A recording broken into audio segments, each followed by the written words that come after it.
Well, the highly contentious presidential race pushing people to the polls. Early voting hits record numbers here in Maryland as voters rush to make their voices heard. WJZ is live inside one early voting center in Northwest Baltimore. Meghan McCorkell on the anxieties about the race for the White House. Meghan? Well, Denise, I can tell you the lines have died down a little bit here tonight, but over the past couple of days, I've been talking to voters on both sides of the aisle, and they tell me they are worried about the results of this election. The fiery race for the White House has Marylanders making their voices heard here. If Donald Trump wins, I suggest the United States run. Run. I don't want Hillary to get in there and name these judges. And at the ballot box. Right over to the front.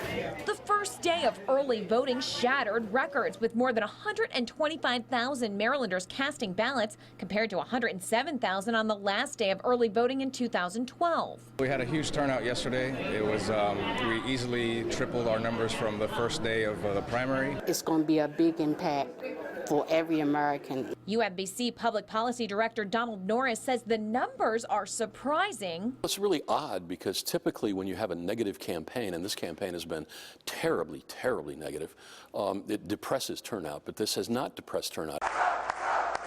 Both candidates now focused on swing states, with Donald Trump stumping in New Hampshire. What a beautiful day in Cedar Rapids! As Hillary Clinton pushes voters to the polls in Iowa.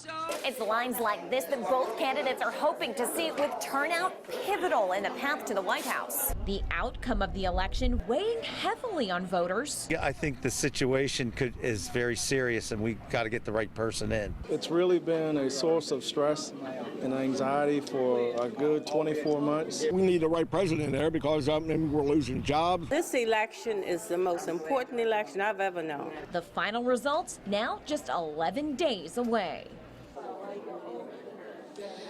And early voting continues here in Maryland through November 3rd. Live in Northwest Baltimore, Meghan McCorkell, WJZ Eyewitness News. All right, thank you, Meghan. Polls are open from 8 a.m. to 8 p.m.